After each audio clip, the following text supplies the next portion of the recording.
Good morning everyone. Myself Mukesh Kumar, Physics faculty in Bhiwani Public School. Today I am delivering a lecture on dimensional analysis. तो dimensional analysis को start करने से पहले मैं कुछ basic definitions जो यहाँ यूज़ की गई है उनके बारे में डिस्कस करना चाहूँगा. First of all physical quantities.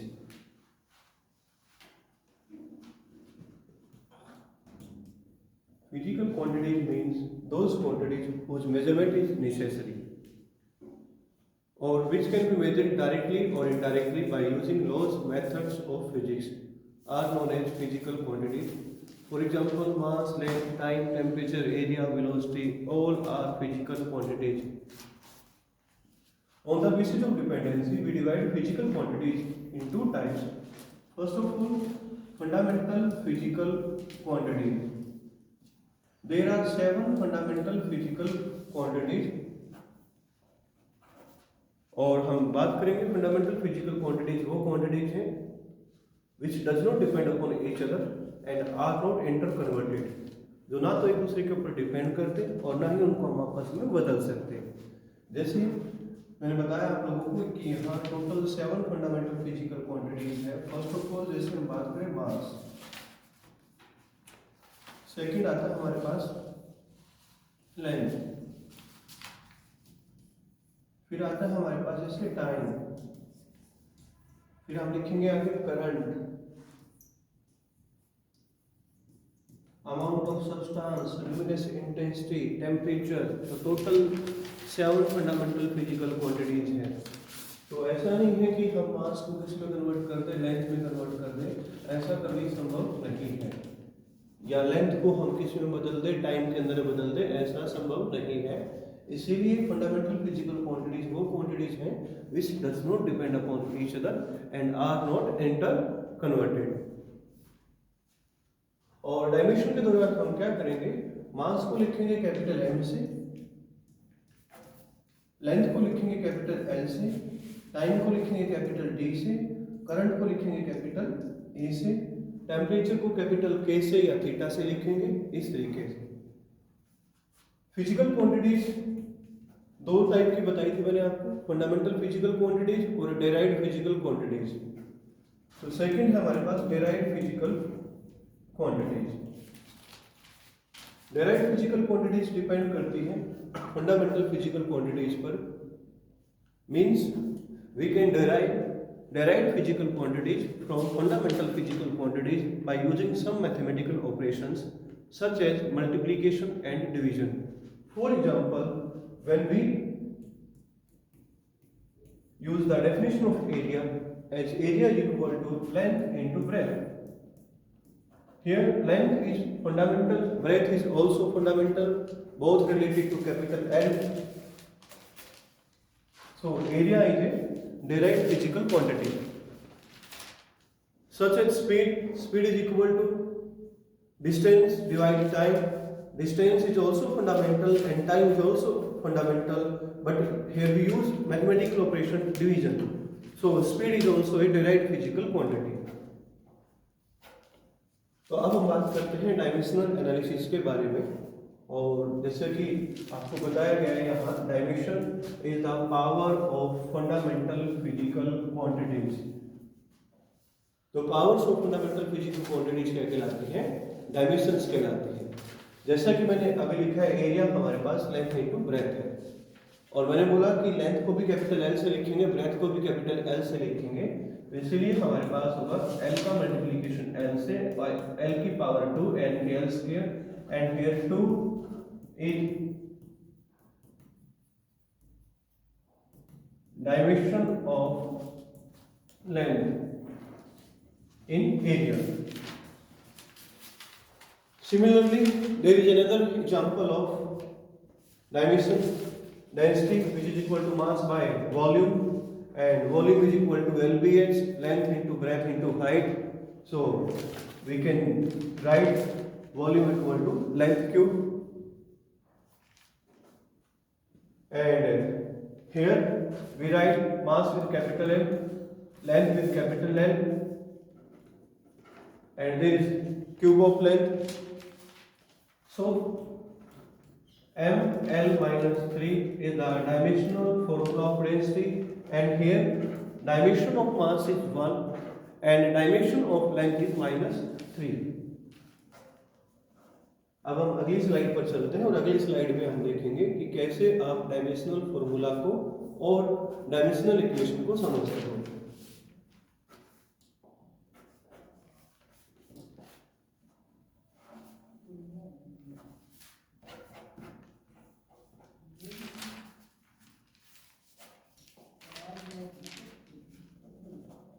जैसा कि हमें मैथमेटिक्स में पता है कि फॉर्मूला हम लिखते हैं एक एक्सप्रेशन के बराबर, formula equal to an expression. Similarly dimensional formula is the dimensional expression of fundamental physical quantities. मैंने बोला है कि यहाँ जो डायमेंशनल फॉर्मूला है वो डायमेंशनल एक्सप्रेशन है इनका फंडामेंटल फिजिकल क्वांटिटीज का। जैसे फॉर एग्जांपल मुझे अगर लिखना है formula for sum of two quantities, तो I will write here sum is equal to a plus b and a plus b is the expression of sum of two quantities। तो इसी तरीके से हम लिखते हैं जैसे है यहाँ एरिया, और एरिया हम लिख रहे हैं L इंटू बी यानी कि लेंथ इंटू ब्रेथ। और जैसा कि आपको पता है कि यहाँ हम L स्क्वायर लिखेंगे, तो L square is the dimensional formula of area and L square is the dimensional expression of area. इसीलिए हम लोग बोल सकते हैं कि L स्क्वायर क्या है, डायमेंशनल फॉर्मूला है किसके लिए, एरिया के लिए।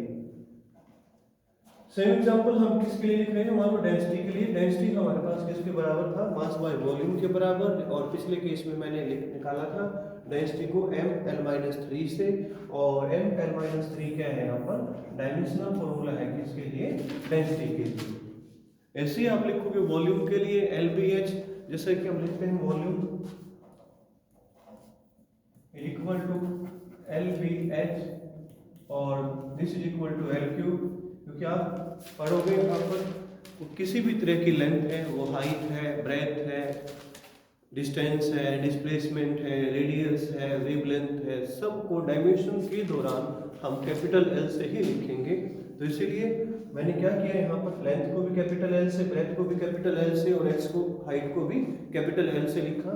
तो इसीलिए यहाँ डायमेंशनल फॉर्मूला वॉल्यूम के लिए बनता है L³ से, और यहाँ 3 जो है वो डायमेंशन है किसका, लेंथ का, because dimension is the power of fundamental physical quantity. अब आगे लिखा गया है कि कांस्टेंट सच एज पाई, यानी कि कोई भी कांस्टेंट है आपका 0 से इंफिनिटी के बीच में, यानी कि एनी नंबर, कोई भी नंबर आ जाए हमारे पास 0 से इंफिनिटी के बीच में, तो वो सारे के सारे जो नंबर है वो डायमेंशन लेस रहेंगे। यानी कि डायमेंशन लेस को जो लिखेंगे यहाँ पर, वो लिखेंगे m0, l0 और t0 से। तो all numbers, all constants in case of dimension are dimensionless, means they does not have any dimension। ऐसे ही आपके पास ट्रिग्नोमेट्रिक फंक्शंस हैं, जैसे sin theta, cos theta, tangent theta, हम लिखेंगे इनका भी कोई डायमेंशन नहीं होगा। और बात करेंगे यूनिट के बारे में, तो यूनिट, एंगल की यूनिट को हम लिख सकते हैं रेडियन से, और but they does not have any dimension. कोई भी एंगल आएगा आपका, उसका कोई डायमेंशन नहीं होगा। ऐसे आपके पास लॉगरिथम फंक्शन है, एक्सपोनेंशियल फंक्शन है, ये सब भी क्या रहेंगे, डायमेंशन लेस रहेंगे, यानी कि इनके पास किसी प्रकार का कोई डायमेंशनल फॉर्मूला नहीं होगा। अब बात आती है कि एरिया को अगर मैं लिखता हूँ L स्क्वायर के बराबर, तो ये एक इक्वेशन बनती है जब लेफ्ट हैंड साइड को हम राइट हैंड साइड के इक्वल रखते हैं। दिस इज एन इक्वेशन, और इस इक्वेशन को हम लोग नाम देंगे डायमेंशनल इक्वेशन। ऐसे ही वॉल्यूम हमारे पास L³ के बराबर है, ये क्या हमारे पास वॉल्यूम का डायमेंशनल इक्वेशन। यही आगे लिखा गया है, the equation which express A physical quantity in terms of fundamental units of mass, length and time is called dimensional equation. अब अगली स्लाइड पर चलते हैं, और अगली स्लाइड पे आपको कुछ एग्जांपल्स मिलेंगे यहाँ पर कि कैसे आप मास को, लेंथ को, इनको यहाँ पर लिखोगे इन टर्म्स ऑफ डायमेंशन। जैसा कि मैंने बताया, mass amount of matter in an object, object और मास कैपिटल M से लिखा जाएगा। इसकी SI यूनिट हम किसमें लेते हैं, kg यानी कि किलोग्राम के अंदर लेते हैं। लेंथ जैसा कि आप लोगों को बताया गया है, लेंथ आपके पास किसी भी तरीके से है, हाइट की फॉर्म में है, डिस्टेंस की फॉर्म में है, डिस्प्लेसमेंट की फॉर्म में है, आर्क लेंथ की फॉर्म में है, डायमीटर की फॉर्म में है, उसको आप डायमेंशन के दौरान हमेशा कैपिटल L से लिखोगे, जिसकी SI यूनिट आप मीटर लिखोगे। टाइम को हम कैपिटल T से, जिसकी SI यूनिट सेकंड लिखेंगे। इलेक्ट्रिक करंट यहाँ डायमेंशन के दौरान हम कैपिटल I से या A से लिखते हैं, मोस्टली हम लोग यूज करते हैं A, कैपिटल A का, और इसके SI यूनिट एम्पियर लिखेंगे।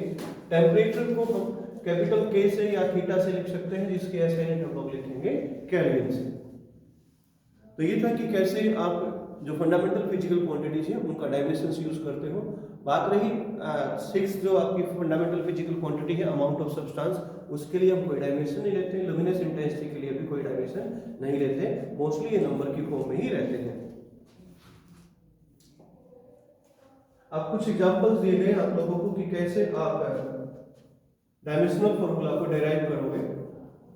तो जो सबसे जरूरी बात है, किसी भी फिजिकल क्वांटिटी का मुझे SI यूनिट के बारे में पता करना है या उसका डायमेंशनल फॉर्मूला पता करना है, तो हमारे लिए जो सबसे जरूरी है याद करना, वो फिजिकल रिलेशन को याद रखना जरूरी है कि कैसे वो फिजिकल क्वांटिटी जो है अदर क्वांटिटीज के साथ रिलेटेड है। This is the physical relation of that quantity with another quantities. For example, जैसे आप लोगों को फर्स्ट एग्जांपल दिया गया, एरिया हमारे पास length into breadth and length into breadth is the physical relation of area। अगर मुझे ये याद नहीं होता ना तो मैं यहाँ डायमेंशन को फाइंड आउट कर सकता, ना ही मैं SI यूनिट को फाइंड आउट कर सकता, यानी कि मुझे वहाँ उस फिजिकल रिलेशन का पता होना जरूरी है। तो जैसा कि आप लोगों को पता है, यहाँ L स्क्वायर डायमेंशनल फॉर्मूला आ जाएगा, मीटर स्क्वायर SI यूनिट हो जाएगी एरिया के लिए, और सेंटीमीटर स्क्वायर इसका CGS यूनिट हो जाएगा। ऐसे आप लिखोगे फिजिकल रिलेशन, वॉल्यूम के लिए LVH है, और L क्यूब वहां पर इसका डायमेंशनल फॉर्मूला आ जाएगा, मीटर क्यूब इसकी SI यूनिट आ जाएगी, सेंटीमीटर क्यूब इसका CGS यूनिट हो जाएगा। तो कुल मिलाकर बात यह है, आपको जितने भी फिजिकल क्वांटिटीज हैं, वो फंडामेंटल फिजिकल क्वांटिटीज हैं या डेराइव्ड फिजिकल क्वांटिटीज हैं, अगर आपको उनका डायमेंशन पता करना है और आपको SI यूनिट पता करनी है या CGS यूनिट पता करनी है, तो हमें वहाँ जरूरी है याद रखना वहाँ किसके बारे में, फिजिकल रिलेशन के बारे में। तो मैं भी स्लाइड्स की तरफ चलता हूँ और मोस्टली यहाँ बात करता हूँ कि कुछ क्वांटिटीज हैं जिनका डायमेंशनल फॉर्मूला सेम है, और ये तो जरूरी होता है आप लोगों के लिए याद रखना कि ऐसी कौन कौन सी क्वांटिटीज हैं जिनका डायमेंशनल फॉर्मूला आपको सेम मिलेगा। जैसे फॉर एग्जांपल, फर्स्ट जो एग्जांपल दिया गया है यहाँ पर, frequency, angular frequency, angular velocity, velocity gradient या डीके कांस्टेंट, जो आपका सबका डायमेंशन हमें सेम मिलता है। जैसे आप लोगों ने 9th क्लास के अंदर स्टडी किया है, फ्रीक्वेंसी जो लिखते हैं हम reciprocal of time period of oscillation लिखते हैं, तो इसका डायमेंशनल फॉर्मूला T-1 बनेगा।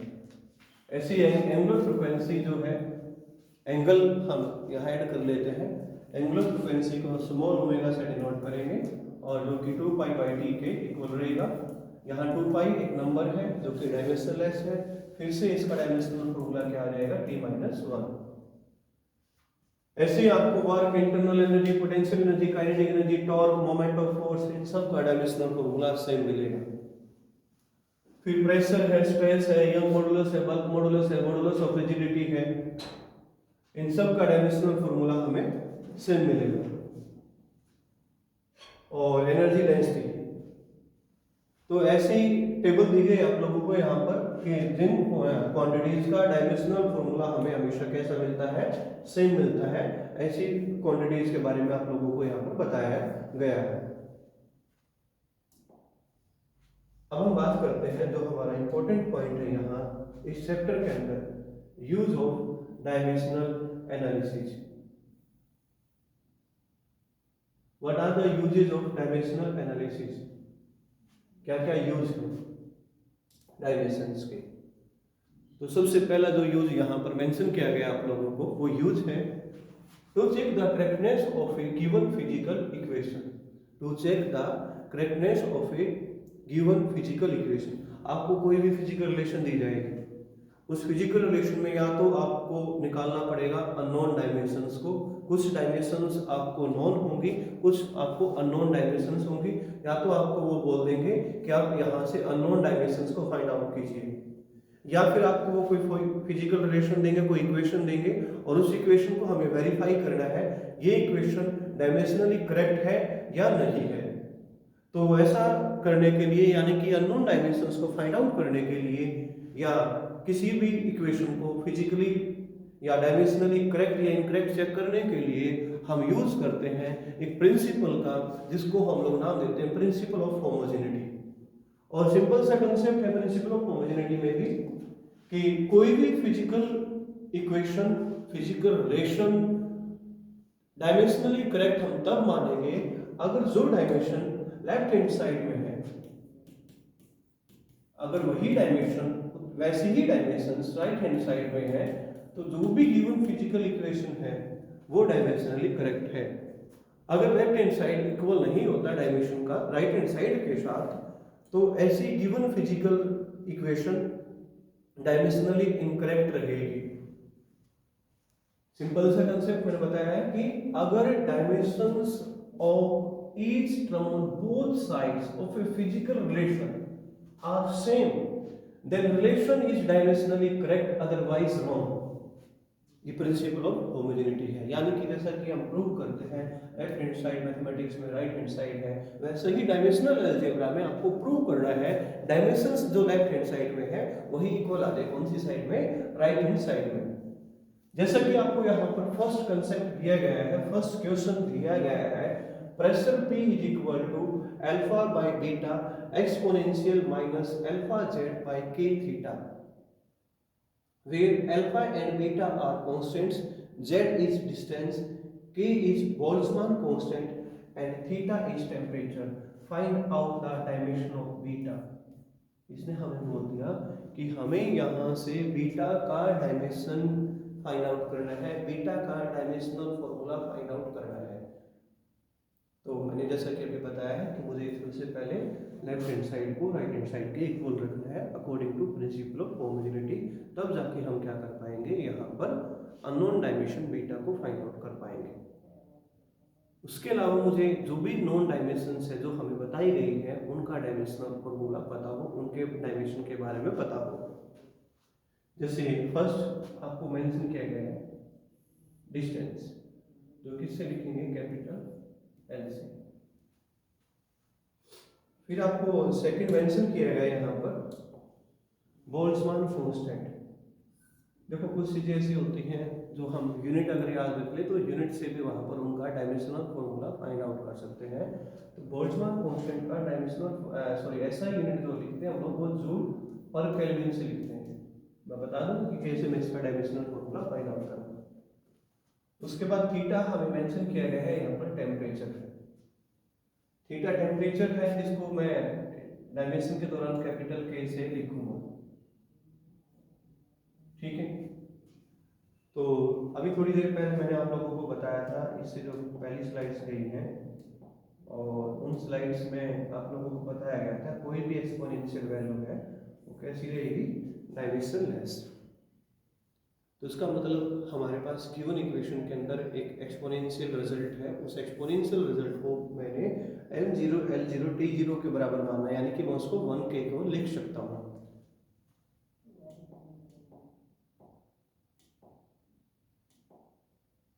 तो इसका मतलब ये है कि ये जो रिजल्ट है डायमेंशन के दौरान 1k इक्वल आप लिख सकते हो।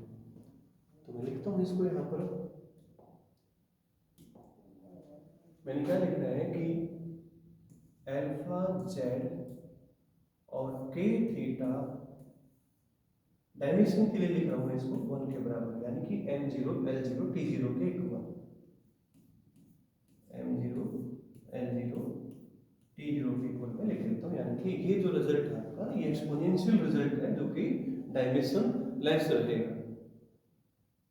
अब बात करते हैं सबसे पहले बोल्ट्जमान कांस्टेंट। बोल्ट्जमान कांस्टेंट जो आपका वो आइडियल गैस इक्वेशन के अंदर एक रिजल्ट आएगा, और जैसे आइडियल गैस इक्वेशन जो हमारे पास PV = nRT है। जब आप इस nRT को डिवाइड कर देते हो एवोगैड्रो नंबर से, तो R/Na वहाँ पर 1 मोल के केस में बन जाता है हमारे पास K के इक्वल, जो कि बोल्ट्जमान कांस्टेंट के बराबर होता है। अब जिसकी ऐसा यूनिट हमारे पास आएगी जूल पर केल्विन के बराबर। तो बोल्ट्जमान कांस्टेंट का मैं डायमेंशनल फॉर्मूला लिखता हूँ। जूल होता है हमारे पास एनर्जी, जो कि mL2T-2 है, और K-1 मैंने पर केल्विन के लिए ले लिया। यहाँ पर मैंने टेम्परेचर का डायमेंशन कैपिटल K से ही लिखा है। बात कर लेता हूँ अब यहाँ पर थीटा मैंने कैपिटल K से लिखना है, जेड को कैपिटल L से लिखना है। तो ऐसा करने से मेरे पास जो डायमेंशन आ जाएगा वो आ जाएगा किसके लिए, अल्फा के लिए। तो अल्फा का डायमेंशन निकालने के लिए मैंने क्या किया कि थीटा को डिवाइड कर दिया किससे, जेड से। अब के बोल्ट्जमान कांस्टेंट का जो डायमेंशनल फॉर्मूला था वो था हमारे पास mL2T-2 K-1। थीटा एक टेम्परेचर था जो कि मुझे केल्विन K से लिखना था, और जेड डिस्टेंस था जो कि L से लिखना था। अब देखो आप यहाँ पर K की पावर -1 है, यहाँ +1 है, जो कि K की पावर 0 प्रोवाइड करेगा, यानी कि 1 मिल जाएगा हमें। यहाँ L का स्क्वायर है, नीचे L है, एक L से एक L कैंसिल, तो हमारे पास यहाँ से mL और T-2, this is the dimensional formula of alpha. Alpha की मैंने डायमेंशन यहाँ से फाइंड आउट कर ली। अब अल्फा बाय बीटा का जो डायमेंशन है वो आपको प्रेशर P के इक्वल रखना है, यानी कि मैं यहाँ लिख सकता हूँ अब कि जो हमारे पास बीटा का डायमेंशनल फॉर्मूला जो रहेगा वो अल्फा बाय प्रेशर P के बराबर रहेगा। और आपको याद रखना है प्रेशर जो होता है हमारे पास वो फोर्स डिवाइड में एरिया लिखते हैं हम लोग, और फोर्स को लिखते हैं mLT-2 से, एरिया को L² से। तो ऐसा करने से प्रेशर का डायमेंशनल फॉर्मूला mL-1T-2 के इक्वल आ जाएगा। तो हमें अल्फा का डायमेंशनल फॉर्मूला पता है, जो कि अभी निकाला था mL और T-2 था। प्रेशर का मैंने अभी बताया है, फोर्स बाय एरिया से निकालते हैं, जो कि डायमेंशनल फॉर्मूला हमारे पास किसके बराबर है, mL-1T-2। अब आप देखोगे यहाँ m का डायमेंशन 1, यहाँ 1, ये एक दूसरे को कैंसिल करते हैं। यहाँ t का डायमेंशन -2, यहाँ भी 2, ये भी कैंसिल करते हैं। अब बचा L/L-1, डायमेंशन अलग है क्योंकि यहाँ +1, यहाँ -1 है, -1 ऊपर जाके 2 हो जाएगा, तो इसलिए L × L यानी कि L² हमारे पास फाइनल आंसर आ जाता है बीटा का डायमेंशनल फॉर्मूला। तो यानी कि जो अननोन डायमेंशन इसने बोला था वो हमारे पास आ गया किसके इक्वल, L² के इक्वल। तो मैंने क्या किया, प्रिंसिपल ऑफ होमोजेनिटी का यूज किया। मैंने प्रूव करना है, मतलब कि मैंने इस रिजल्ट का यूज कर लिया, लेफ्ट हैंड साइड मैंने रखना था राइट हैंड साइड के बराबर। बाकी जो कंसेप्ट थे डायमेंशनल एनालिसिस के कंसेप्ट, उनका यूज किया, और उनका यूज करके मैं प्रूव करना चाहता हूँ कि इसको या बीटा की वैल्यू को फाइंड आउट करना चाहता हूँ। तो इस तरीके से हमने अननोन डायमेंशन को फाइंड आउट किया है। एक बार मैं दोबारा से बता देता हूँ कैसे क्या किया गया इस क्वेश्चन के अंदर। सबसे पहले जो हमारे पास एक्सपोनेंशियल टर्म थी वो डायमेंशनलेस थी, तो अल्फा जेड बाई के थीटा डायमेंशनलेस है, तो m0 L0 T0 के इक्वल लिखा गया। ऐसा करने से मैंने अल्फा की वैल्यू डायमेंशन के लिए k थीटा बाई जेड के बराबर आ जाती है। k बोल्ट्जमान कांस्टेंट था जिसकी SI यूनिट जूल पर केल्विन होती है, उसका डायमेंशनल फॉर्मूला मैंने ये मेंशन किया यहाँ पर। और फिर टेम्परेचर को कैपिटल K से लिखा, और जेड डिस्टेंस था जिसको L से लिखा। ऐसा करने से आपके पास A का डायमेंशनल फॉर्मूला आ जाता है, सॉरी अल्फा का डायमेंशनल फॉर्मूला आ जाता है mL/T-2 के बराबर। फिर आप प्रिंसिपल ऑफ होमोजेनिटी का यूज करते हो, लेफ्ट हैंड साइड बराबर राइट हैंड साइड रखते हो, तो यानी कि प्रेशर का dimensional formula alpha by beta के बराबर रखना है मुझे, और बीटा का dimensional formula alpha by pressure आ जाएगा। अल्फा का डायमेंशनल फॉर्मूला ये था, और प्रेशर P का डायमेंशनल फॉर्मूला ये था, m से m और T-2 से T-2 को कैंसिल किया, l डिवाइड में l की पावर -1 बचा जो कि l स्क्वायर के इक्वल आ जाता है। तो इस तरीके से आप प्रिंसिपल ऑफ होमोजेनिटी का यूज करके अननोन डायमेंशन को फाइंड आउट कर चुके हैं। अब अगली स्लाइड की तरफ चलते हैं। नेक्स्ट स्लाइड में हमारी कुछ ऐसी ही एग्जांपल से है। यहाँ भी हमें अननोन डायमेंशंस को फाइंड आउट करना है और अननोन डायमेंशंस का रेशियो फाइंड आउट करना होगा यहाँ। और अननोन डायमेंशन का रेशियो क्या निकालना है यहाँ पर, a/b को फाइंड आउट करना है। अब देख लेते हैं कि क्या क्या दिया गया है इसमें। Find the dimensions of a/b in the equation f is equal to ax² plus bt² where f is the force, x is the position and t is the time। तो आपको करना क्या है, यहाँ लिखेंगे हम f फोर्स जो है हमारे पास वो ax² और प्लस bt², इसको बोल दूंगा मैं फर्स्ट टर्म और इसको बोल दूंगा मैं सेकेंड टर्म। अब प्रिंसिपल ऑफ होमोजेनिटी का मुझे यूज करना है। फर्स्ट टर्म में जो डायमेंशन है वो भी फोर्स के बराबर दिखाना है, सेकेंड टर्म में जो डायमेंशन है वो भी मैं फोर्स के बराबर दिखाऊंगा। तो जैसे कि आप लोगों को बताया गया, फोर्स का डायमेंशनल फॉर्मूला होता है mLT-2। फिर आपको बताया गया है पोजीशन मतलब कि लेंथ जो कि कैपिटल L से, टी टाइम जो कैपिटल T से हमें लिखना है। अब होगा क्या, यहाँ पर फर्स्ट टर्म AL² बराबर है फोर्स का डायमेंशनल फॉर्मूला। तो मैं लिखता हूँ यहाँ पर AL² is equal to mLT-2 means on solving we get the dimensional formula of A is equal to mL-1 T-2। अब जो अपने पास सेकेंड टर्म है, सेकेंड टर्म में आप देखोगे bt² is equal to force dimensional formula, bt² is equal to mL-T-2 and after solving the dimension of b is equal to mL-T-4। पूछा क्या गया हमें, ratio of a and b, the ratio of dimension of a and b। आप a का dimension निकाल चुके हो, b का डायमेंशन निकाल चुके हो और इनका अब हमें क्या रखना होगा, रेशियो रखना होगा।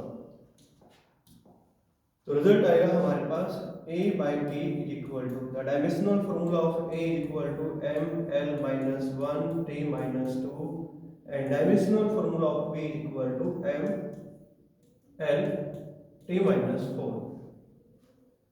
m से m कैंसिल, l-1 नीचे पावर 1 है, ऊपर जाके पावर -1 होगी तो इसीलिए टोटल पावर हो जाती है l की यहाँ पर -2 पावर। यहाँ t की पावर -4 है, ऊपर जाके +4 होगी, इसीलिए t का जो पावर आ जाएगा वो 2 आ जाएगा। तो यानी कि हमारे पास ratio of dimension of a and b is equal to this. बिल्कुल आसान तरीके से मैंने इसको प्रूव किया है। आपको करना क्या है, ये फर्स्ट टर्म थी, ये सेकंड टर्म थी, फर्स्ट टर्म का डायमेंशनल फॉर्मूला भी फोर्स के डायमेंशनल फॉर्मूला के बराबर रखना है और सेकंड टर्म का भी डायमेंशनल फॉर्मूला फोर्स के डायमेंशनल फॉर्मूला के बराबर रखना है। ऐसा करने से आपने a की वैल्यू फाइंड आउट की, यानी कि a का डायमेंशन फाइंड आउट किया और b का डायमेंशन फाइंड आउट किया और फिर उनका रेशियो निकाला, हमारे पास फाइनल रिजल्ट आ जाता है ये। उम्मीद आप लोगों को ये एग्जांपल समझ में आया है according to principle of homogeneity. चलिए अब नेक्स्ट एग्जांपल की बात करते हैं कि क्या है नेक्स्ट एग्जांपल के अंदर।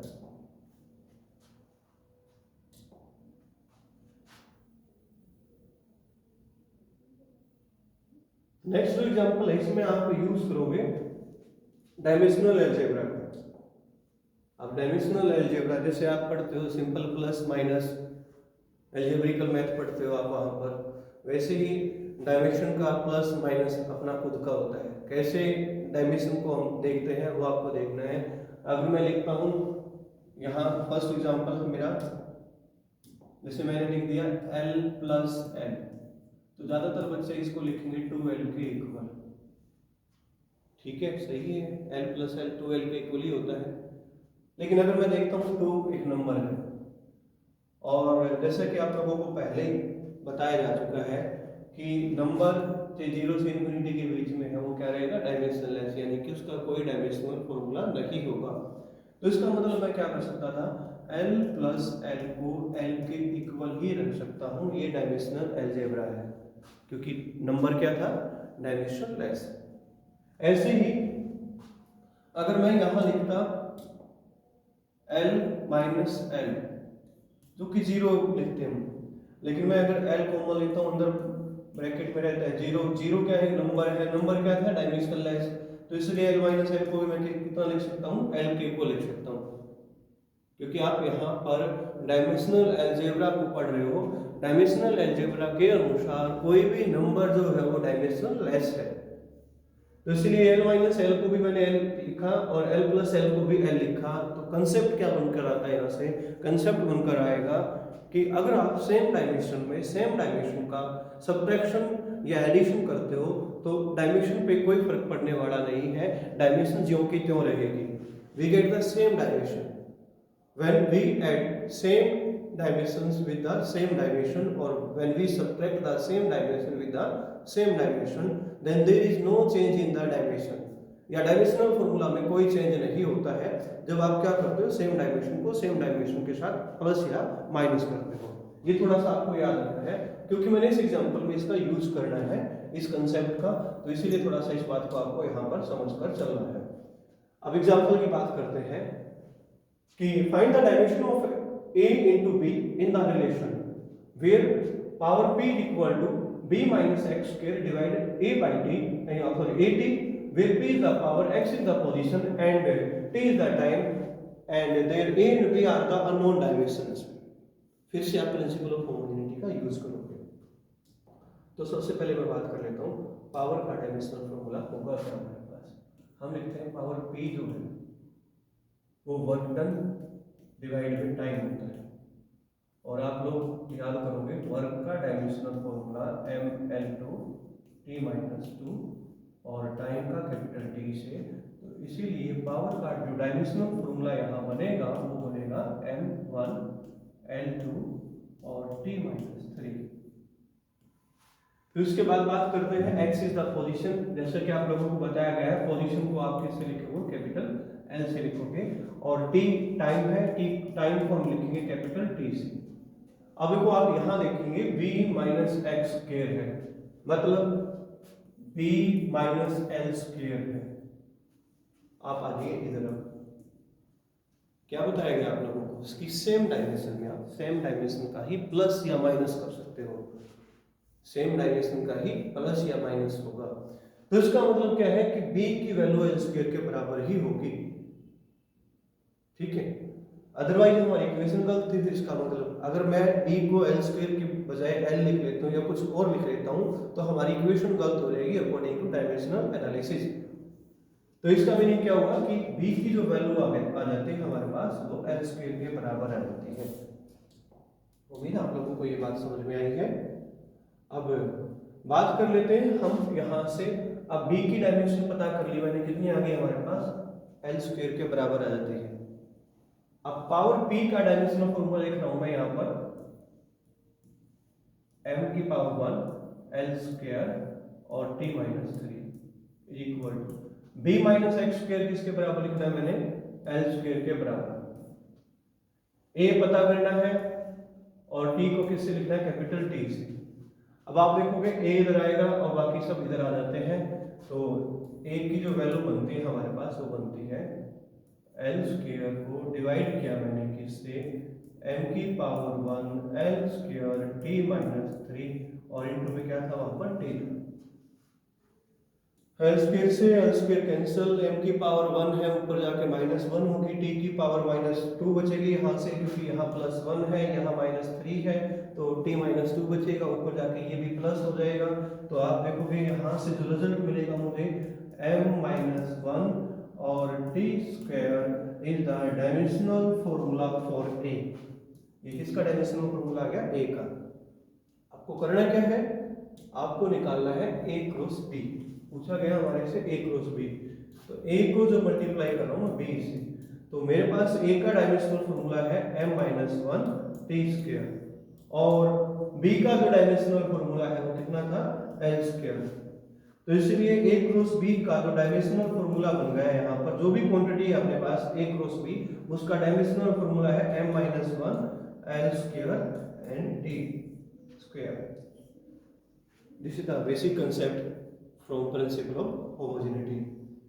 तो देखिए स्टूडेंट्स, जो प्रिंसिपल ऑफ होमोजेनिटी है मोस्टली हम उसका यूज दो ही तरीके से करते हैं, या तो किसी फिजिकल इक्वेशन को, रिलेशन को डायमेंशनली करेक्ट या इनकरेक्ट प्रूव करना है, या फिर आपको अननोन डायमेंशंस फाइंड आउट करनी है। तो अब तक जो भी एग्जांपल मैंने बताया आप लोगों को वो अननोन डायमेंशन से रिलेटेड बताया है कि कैसे हम प्रिंसिपल ऑफ होमोजेनिटी का यूज करके अननोन डायमेंशंस को फाइंड आउट करेंगे। अब हम बात करते हैं कि कैसे कोई फिजिकल इक्वेशन डायमेंशनली करेक्ट या इनकरेक्ट है वो प्रूव करनी है हमें।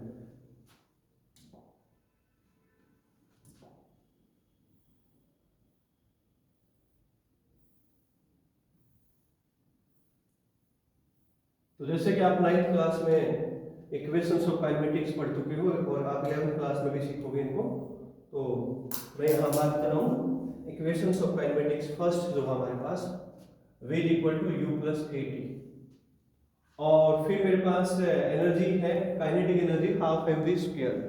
ये मुझे फाइंड आउट करना है डायमेंशनली करेक्ट है या नहीं है। तो फर्स्ट पार्ट को मैं सोल्व करता हूँ। ये v फाइनल वेलोसिटी होता है, u इनिशियल वेलोसिटी होता है, a एक्सेलरेशन होता है, t यहाँ पर टाइम होता है। आप देखना डायमेंशन चाहे इनिशियल वेलोसिटी के लिए है या फाइनल वेलोसिटी के लिए है, वो रहेगा लेंथ बाय टाइम, यानी कि lt-1 ही रहेगा।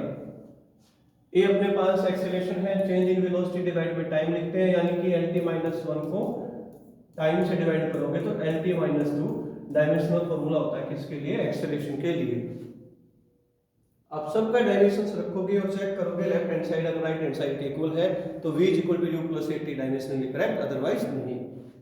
तो चेक करते हैं हम इसको कैसे सोल्व करेंगे। v के लिए मैं लिखूंगा lt-1, u के लिए मैं लिखता हूं lt-1 प्लस a के लिए मैं लिखता हूं lt-2 और टाइम t के लिए पे कैपिटल T, ये पावर 1 के साथ है। आप देखोगे राइट हैंड साइड में lt-1 प्लस यहाँ पावर -2 यहाँ +1, तो यानी कि -1 पावर बचा t का, तो lt-1 बचा यहाँ, यानी कि अब lt-1 प्लस lt-1 को मैं लिखूंगा lt-1 according to dimensional algebra. तो that means left hand side is equal to right hand side. So we can say that the given physical relation is dimensionally correct because here left hand side is equal to right hand side. अब next example की बात करते हैं। यहाँ A energy है, kinetic energy है, जिसका dimensional formula m(l2t-2) लिखते हैं हम लोग।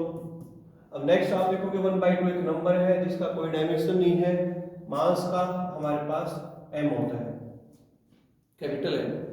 v का स्क्वायर है, v का स्क्वायर करोगे तो मतलब इसका स्क्वायर किया मैंने, जब इसका स्क्वायर करूंगा तो यहाँ पे सेम रिजल्ट मिलेगा l² और t की पावर -2, तो l² t की पावर -2।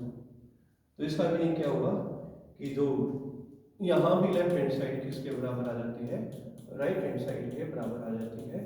तो इसका मीनिंग ये है सेकंड इक्वेशन भी डायमेंशनली हमारे पास क्या है, करेक्ट है। तो कुछ अगली स्लाइड्स में भी मैंने कुछ इसी तरह के एग्जांपल्स लिए हैं और उन एग्जांपल्स को भी हम ऐसे ही प्रूव करेंगे। और मोस्टली होता है क्या है कि अगर नीट लेवल की बात करें तो नीट में ज़्यादातर क्वेश्चंस जो हैं वो पिछले कुछ सालों में, अभी तो नहीं हाल फिलहाल में, पिछले कुछ सालों में रिपीट किए गए थे डायमेंशन से संबंधित। वहाँ पे आपको पावर को फाइंड आउट करना था और वो पावर वाला जो क्वेश्चन है वो आप डेरिवेशन कैसे हम डेराइव करते हैं फॉर्मूला को, उससे रिलेटेड रिजल्ट बनेंगे हमारे पास। तो आप अगली स्लाइड देख लीजिए। यहाँ से आपको डायमेंशंस फाइंड आउट करना है, क्यों के लिए सेम कंसेप्ट आप यूज करोगे। ऐसी अगले स्लाइड्स के अंदर हमारे पास vt² ct³ d x की पावर 1/2 है और यहाँ से आपको b cross c by d निकालना है। फिर से आप क्या करोगे, यहाँ से बी सी डी की वैल्यू निकाल लोगे और by using principal of homogeneity और उससे इस रिजल्ट को सॉल्व करोगे। तो यानी कुल मिलाकर जितने भी एग्जांपल्स हमारे वो कुछ इसी तरह के हैं। अब मैं नेक्स्ट स्लाइड पे आता हूँ और वो है सेकंड यूज है जो डायमेंशनल फॉर्मूला का, कि कैसे हम लोग डेराइव करेंगे formula of a physical quantity. तो ऐसा करने के लिए हमें किसी भी फिजिकल क्वांटिटी के लिए क्या करना है, फॉर्मूला डिजाइन करना है, उसका डेरिवेशन बनाना है। तो उसके लिए मुझे क्या करना है, उसके लिए मुझे उन फैक्टर्स का पता हो जिन फैक्टर्स पे वो फिजिकल क्वांटिटी डिपेंड करती है। अगर उन फैक्टर्स का मुझे पता है तो मैं आराम से बाय यूजिंग डायमेंशनल एनालिसिस उस फिजिकल क्वांटिटी के लिए क्या कर सकता हूँ, फॉर्मूला बना सकता हूँ। लेकिन एक लिमिटेशन रहेगा यहाँ पर, और वो लिमिटेशन डायमेंशनल एनालिसिस के अंदर ही आता है कि यहाँ जो कांस्टेंट ऑफ प्रोपोर्शनलिटी लिया जाएगा हम उसकी वैल्यू को फाइंड आउट नहीं कर सकते, क्योंकि हम लोगों ने क्या किया है, डायमेंशन में जो भी कांस्टेंट लेते हैं हम लोग उसको क्या मानते हैं, डायमेंशन लेस मानते हैं। लेकिन ऐसा नहीं है कि अभी थोड़ी देर पहले कहोगे आप बोल्ट्जमान कांस्टेंट था तो उसकी मैंने यूनिट ली थी, क्योंकि हम क्या करते हैं फिजिकल क्वांटिटीज को डायमेंशंस के आधार पर चार तरीके से डिवाइड करते हैं। कुछ होते हैं डायमेंशनल कांस्टेंट्स, कुछ होते हैं डायमेंशनलेस कांस्टेंट्स, कुछ होते हैं डायमेंशनल वेरिएबल्स, कुछ होते हैं डायमेंशनलेस वेरिएबल्स। तो इनके बारे में आप सीख लोगे। तो अभी मैं बात करने वाला हूँ कि कैसे हम डेराइव करेंगे किसी भी क्वांटिटी का formula by using the concept of dimensional analysis. तो चलिए बात करते हैं इसके बारे में। यहाँ बताया गया है कि derive the formula for critical velocity of A fluid which depends upon density rho, coefficient of viscosity eta and radius r of a pipe। मैंने रेडियस को r से लिख लिया है, मान लिया यानी कि यहाँ पर। तो क्रिटिकल वेलोसिटी का कंसेप्ट आपका आएगा फ्लूइड फ्लो के अंदर, स्ट्रीमलाइन फ्लो के बाद वाले टॉपिक होते हैं, वहाँ आप सीखोगे। यहाँ मैं उसके बारे में ज़्यादा डिटेल में बात नहीं करता। फिलहाल मैं आपको ये बता देता हूँ कैसे इस वेलोसिटी के फॉर्मूले को मुझे फाइंड आउट करना है। तो मैं फर्स्ट ऑफ ऑल क्या लिखता हूँ, जो वेलोसिटी v है क्रिटिकल वेलोसिटी, वो डिपेंड करती है किस पे, डेंसिटी ऑफ द फ्लूइड पे, कोफिशिएंट ऑफ विस्कोसिटी पे और रेडियस पे। मैं इनकी पावर लिख देता हूँ यहाँ पर a, b और c से। अब उसके बाद अगला टास्क क्या है, प्रोपोर्शनलिटी का साइन हटाऊंगा। तो कोई भी कांस्टेंट ऑफ प्रोपोर्शनलिटी को हम हटाते हैं तो प्रोपोर्शनलिटी साइन को हटाते हैं तो कांस्टेंट ऑफ प्रोपोर्शनलिटी वहां पर लिया जाता है। तो इसका मतलब मैं क्रिटिकल वेलोसिटी v को लिख सकता हूँ किससे, k रो a ईटा की पावर b रेडियस की पावर c। अब आपको कुछ नहीं करना है, यहाँ पर प्रिंसिपल ऑफ होमोजेनिटी का ही यूज करना है और जो भी डायमेंशंस है उनको कंपेयर करना है। तो यानी कि मुझे अब फिर से डायमेंशंस के बारे में यहाँ पता होगा। तो मैं डायमेंशंस लिखता हूँ। वेलोसिटी का डायमेंशनल फॉर्मूला क्या था, m0 l1 t-1। k को मैं क्या लिखूंगा, डायमेंशनल लेस। डेंसिटी हमारे पास मास बाय वॉल्यूम होती है, जिसका डायमेंशनल फॉर्मूला हम लोग लिखते हैं m(l-3) से, यानी कि m की पावर 1 l की पावर -3, और इसकी पावर यहाँ पर पूरे डेंसिटी की क्या थी, 8 थी।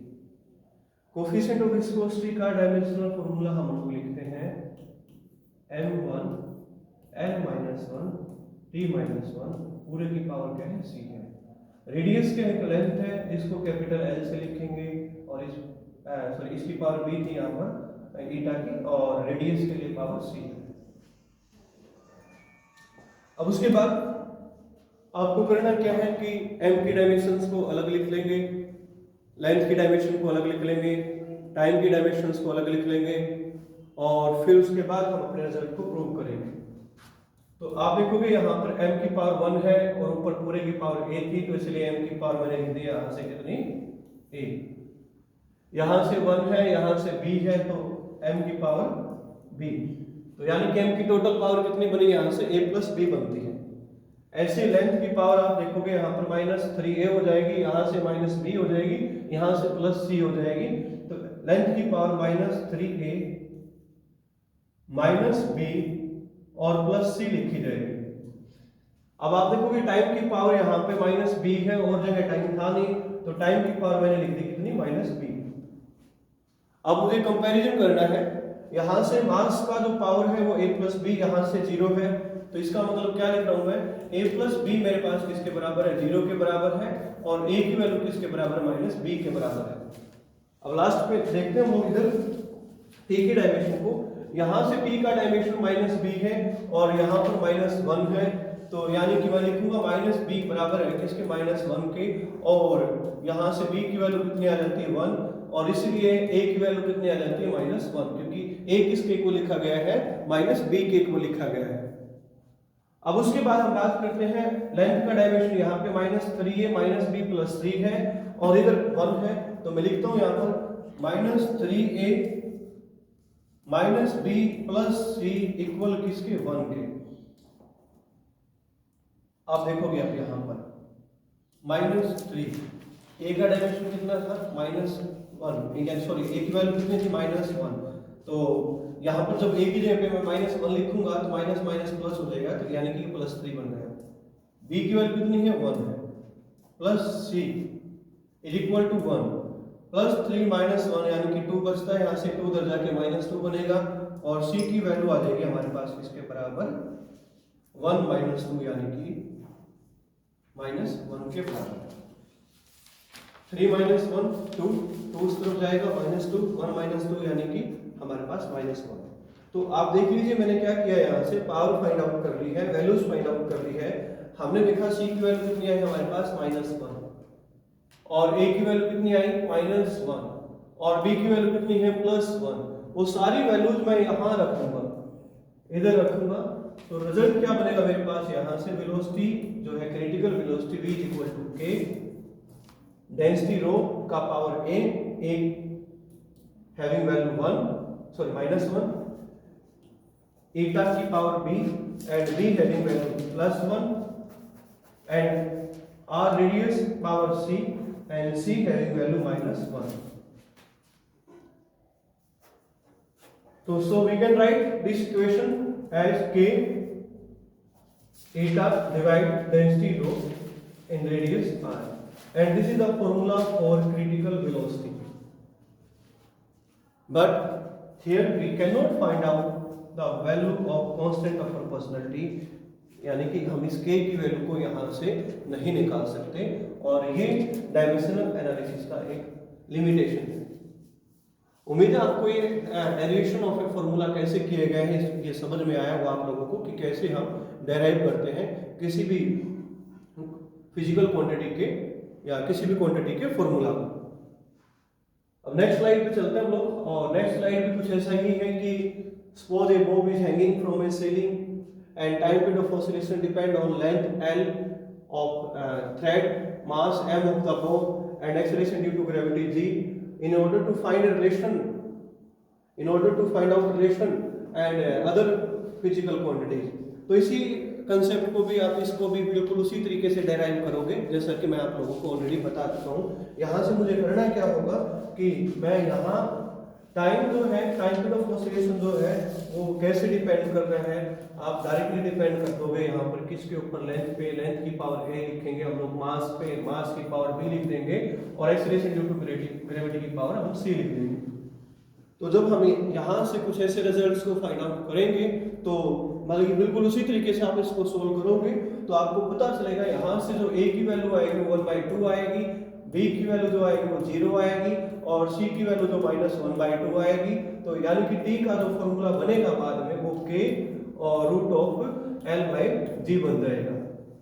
आप सोल्व करके देख सकते हो, इस रिजल्ट को भी बिल्कुल ऐसे ही सोल्व करना है जो पिछली स्लाइड में मैंने आप लोगों को बताया है। अब मैं थर्ड यूज की बात करता हूँ। डायमेंशनल एनालिसिस में थर्ड यूज क्या है, और थर्ड यूज कॉमन यूज है to convert a physical quantity from one system of unit to other system of unit. किसी फिजिकल क्वांटिटी को एक सिस्टम ऑफ यूनिट से दूसरे सिस्टम ऑफ यूनिट में कैसे बदलना है, यानी कि एसआई से सीजीएस में और सीजीएस से एसआई में कैसे बदलना है। तो इसको कैसे कन्वर्जन करते हैं हम लोग। कन्वर्जन बिल्कुल आसान है। जैसे मान लो मैं बात करता हूँ फोर्स की एसआई यूनिट न्यूटन है और सीजीएस यूनिट डाइन है। तो जब मैं ऐसा कन्वर्जन करूंगा, न्यूटन से डाइन में जाऊंगा, तो एक चीज बिल्कुल भी नहीं बदलेगी और वो है डायमेंशनल फॉर्मूला या डायमेंशंस ऑफ फिजिकल क्वांटिटी। जैसे न्यूटन के लिए भी फोर्स का डायमेंशनल फॉर्मूला m(l)t-2 लिखा जाएगा और डाइन के लिए भी m(l)t-2 लिखा जाएगा। तो यानी कि m की डायमेंशन यहाँ 1 है, यहाँ लेंथ की 1 है, यहाँ टाइम की -2 है। तो डाइन वाले सिस्टम में भी क्या होगा, यानी कि सीजीएस सिस्टम में भी क्या होगा, मास का डायमेंशन 1 रहेगा, लेंथ का 1 रहेगा, टाइम का -2 रहेगा। तो जब हम क्या करते हैं, एक सिस्टम ऑफ यूनिट को दूसरे सिस्टम ऑफ यूनिट में कन्वर्ट करेंगे, तो उस दौरान डायमेंशन पे किसी प्रकार का कोई फर्क पड़ने वाला नहीं है। इस आधार पर हम कन्वर्जन करते हैं। अब आप देखते हो कोई भी फिजिकल क्वांटिटी है वो लिखते कैसे हैं। जैसे मान लो क्यू आपके पास एक फिजिकल क्वांटिटी है, उसका जो न्यूमेरिकल वैल्यू है एक सिस्टम ऑफ यूनिट में वो n1 है और उस सिस्टम ऑफ यूनिट में उसकी यूनिट्स जो है वो u1 है। ऐसी n2 जो है न्यूमेरिकल वैल्यू है उसकी दूसरे सिस्टम ऑफ यूनिट में, और u2 है वो उसका यूनिट है दूसरे सिस्टम ऑफ यूनिट के अंदर। तो यहां से मुझे क्या करना होगा, n2 को फाइंड आउट करना है। तो हमारे पास n2 की वैल्यू क्या आएगी, n1 u1 divided by u2। और जैसे कि आप लोगों को यहां मेंशन किया गया है कि हमारे पास किसी फिजिकल क्वांटिटी का जो डायमेंशनल फॉर्मूला वो मैं ऐसे लिखूंगा, m with power a, l with power b and t with power c। अगर मैं इस आधार पर देखता हूं तो यहाँ a की वैल्यू 1 है, b की वैल्यू 1 है और c की वैल्यू -2 है। आपसे इस सिस्टम ऑफ यूनिट u1 के लिए बात कर लीजिए, u2 के लिए बात कर लीजिए, abc जो पावर है उस पर कोई फर्क पड़ने वाला नहीं है। तो अब ऐसा करने से आप क्या करोगे, जो u1 सिस्टम ऑफ यूनिट में आपकी जो यूनिट्स हैं वो m1 l1 t1, u2 में m2 l2 t2 ऐसे लिखा है, लेकिन डायमेंशंस तो आपको बताया गया है सेम था। तो इसलिए हमारे पास फाइनली जो रिजल्ट बनेगा न्यूमेरिकल वैल्यू n2 के लिए, न्यूमेरिकल वैल्यू n1 मल्टीप्लाई किया जाएगा किसके साथ, m1 by m2 with power a, l1 by l2 with power b और t1 bye t2 with power c। और आपको यहां मेंशन किया गया है कि यूनिट जो है वो इनवर्सली प्रोपोर्शनल है मैग्नीट्यूड के। तो कोई भी यूनिट जो है वो इनवर्सली प्रोपोर्शनल है मैग्नीट्यूड की। अगर किसी यूनिट के साथ मैग्नीट्यूड ज्यादा जुड़ा है तो जरूरी नहीं है कि वो बड़ी यूनिट मानी जाएगी। जैसे न्यूटन होता है हमारे पास किसके बराबर, 1 लाख डाइन के बराबर। तो इसका मतलब ये नहीं है कि डाइन जो है वो एक बड़ी यूनिट है, क्योंकि आपको ये बात भी यहाँ पर ध्यान रखनी होगी। तो मैं एक एग्जांपल ले लेता हूँ यहाँ से कन्वर्जन से संबंधित, कि कैसे हम जो यहाँ यूनिट्स को कन्वर्ट करेंगे, ये थोड़ा सा हमें यहाँ देखना है।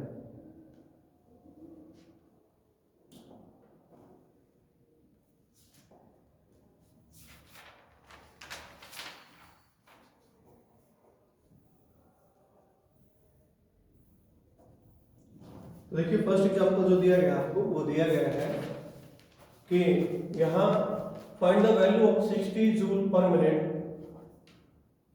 in new system of unit in which mass is 100 gram, length is 100 centimeter and time is 1 minute as the base units।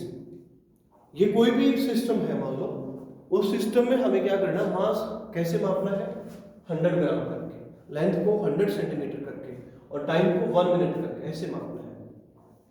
लेकिन आपको जो दिया गया है वो ये वाली वैल्यू दी गई है। तो देखो ऐसा कोई भी क्वेश्चन सोल्व करेंगे तो सबसे पहले मुझे यहाँ पर डायमेंशनल फॉर्मूला निकालना है। अगर मैं यहाँ ध्यान देता हूँ तो जूल पर मिनट, जूल क्या है, एनर्जी, और एनर्जी का डायमेंशनल फॉर्मूला क्या है, mL2 t-2। मिनट क्या है, टाइम। टाइम किससे लिखते हैं हम, t से। तो इसलिए यहां पर डायमेंशन क्या बनेगा, m1 L2 एंड t-3। और शायद ऐसा डायमेंशन पहले मैं बता चुका हूं आप लोगों को आज। ये किसके लिए निकाला था हमने, पावर के लिए। अगर मैं यहां बात करूं, a की वैल्यू कितनी फाइंड आउट की मैंने, 1। b की वैल्यू कितनी फाइंड आउट कर ली, 2। और c की वैल्यू कितनी फाइंड आउट कर ली, -3। अब आगे बात करते हैं। अब आपको न्यूमेरिकल वैल्यू देखना है। यहां से जो ये है वो 60 न्यूमेरिकल वैल्यू है, लेकिन मैं इसको भी किस में साथ में कन्वर्ट करना चाहूंगा, सेकंड में कन्वर्ट करना चाहूंगा। तो 60 को यानी कि 60 से डिवाइड करूंगा तो मेरे पास न्यूमेरिकल वैल्यू n1 जो है, क्योंकि देखो ये 60 जूल पर मिनट है। मिनट को आप ऐसा ही सिस्टम में कन्वर्ट कर लीजिए, 60 जूल डिवाइडेड में 60 सेकेंड, तो ये 1 जूल पर सेकेंड रिजल्ट बन गया हमारे पास। यानी कि पावर मैंने ऐसा ही सिस्टम में लिख दी, वो 1 जूल पर सेकेंड है। तो यानी कि मैं n1 न्यूमेरिकल वैल्यू की बात करूं तो वो मेरे पास कितनी आई, 1 आई। मैंने टोटली किस में कन्वर्ट कर लिया, ये पहले वाला जो रिजल्ट था, यानी कि ये वाला रिजल्ट ऐसा ही सिस्टम में कन्वर्ट किया। तो देखो अब क्या बना हमारे पास, मास m1 किसके बराबर, ऐसा ही सिस्टम में 1 किलोग्राम के बराबर। ग्राम में किसके बराबर, 1000 ग्राम के बराबर। लेंथ L1 किसके बराबर, मीटर के बराबर। सेंटीमीटर में लेंथ किसके बराबर, 100 सेंटीमीटर के बराबर। टाइम t किसके बराबर, सेकंड के बराबर। ठीक है। उसके बाद जो मैं बात करता हूं यहां पर, अगला सिस्टम जो ऑफ यूनिट है, जो हम देखेंगे मास m2 जो है हमारे पास, वो किसमें है, 100 ग्राम में। लेंथ L2 जो है हमारे पास, वो किसमें, 100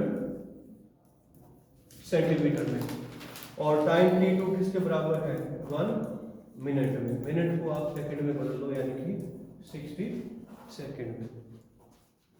अब आपके पास ABC की वैल्यू भी है, और आपके पास m1 L1 T1 भी है, m2 L2 T2 भी है। अब आप ऐसा करने से किसकी वैल्यू फाइंड आउट कर सकते हो, n2 की वैल्यू फाइंड आउट कर सकते हो। और जैसा आप लोगों को बताया गया है कि जो हमारे पास यहां से n2 आएगा, n2 का जो रिजल्ट था वो किसके इक्वल था, यहां से m1 divided by m2 with power a, L1 divided by L2 with power b, T1 divided by T2 with power c। तो n2 का देखो वैल्यू क्या बनेगा हमारे पास, आप देखिए m1 कितना था, 1000 ग्राम। m2 कितना है, 100 ग्राम। L1 कितना है, 100 सेंटीमीटर। L2 भी कितना है, 100 सेंटीमीटर। T1 कितना है, 1 सेकेंड। T2 कितना है, 60 सेकेंड। ये आपको लिखना है, ठीक है। तो N1 की जगह मैं लिखूंगा 1 इंटू M1 कितना मेरे पास, 1000 ग्राम। M2 कितना मेरे पास, 100 ग्राम। पावर A की वैल्यू आपको पता होनी चाहिए, कितनी थी, 1 थी। L1 कितना मेरे पास, 100 सेंटीमीटर। L2 भी कितना था मेरे पास, 100 सेंटीमीटर। पावर आपको पता है कितनी थी वहां पर, 2। B की वैल्यू कितनी थी, 2। अब आप देखोगे T1 की वैल्यू, T1 कितना था मेरे पास, 1 सेकेंड। T2 कितना था मेरे पास, 60 सेकेंड। पावर कितनी थी, -3। ठीक है। अब देखो आप ग्राम से ग्राम कैंसिल, सेंटीमीटर से सेंटीमीटर, सेकंड से सेकंड, क्योंकि न्यूमेरिकल वैल्यू यूनिट है। अब आप देखोगे 1000 को डिवाइड करोगे 100 से तो 10 बचेगा। 10 की पावर कितनी है, 1, यानी कि मैं वहां पर कितना लिख लूंगा, सिर्फ 10 लिख लूंगा। 100 से 100 कैंसिल, 1 बचेगा। 1 का पावर 2 है तो कितना बचेगा, यानी कि 1 बचेगा। अब यहाँ आ जाते हैं, 1 second divide by 60 second. Second से सेकेंड कैंसिल, 1/60 का पावर -3, यानी कि 1 का पावर -3 यहाँ क्या है, 1 का पावर -3 है और 60 का पावर -3 है।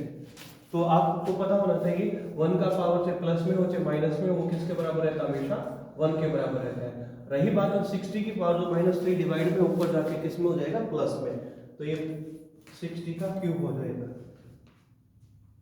तो इसका मीनिंग मैं लिख सकता हूँ इस रिजल्ट को आप कैसे? 10 इंटू 60 इंटू 60 इंटू 60।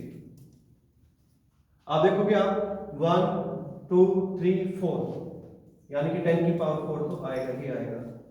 60 को मल्टीप्लाई किया 6 को मल्टीप्लाई किया 6 से 36, और 36 को मल्टीप्लाई करोगे 6 से तो कितना होगा? 216। तो जो भी नया सिस्टम ऑफ यूनिट है उसमें आपकी न्यूमेरिकल वैल्यू n2 की वैल्यू ये आ जाएगी। तो इस तरीके से हम क्या करते हैं? नए सिस्टम ऑफ यूनिट में न्यूमेरिकल वैल्यू को काउंट करते हैं, या नए सिस्टम ऑफ यूनिट में हम वैल्यू को डिजाइन करते हैं। तो यहां भी आपने क्या किया? डायमेंशन का यूज किया। तो ये डायमेंशंस के कुछ कंसेप्ट थे। अब बात करते हैं डायमेंशंस के आधार पर फिजिकल क्वांटिटीज को हमने 4 टाइप में डिवाइड किया था। पहले नंबर पे मैंने बोला था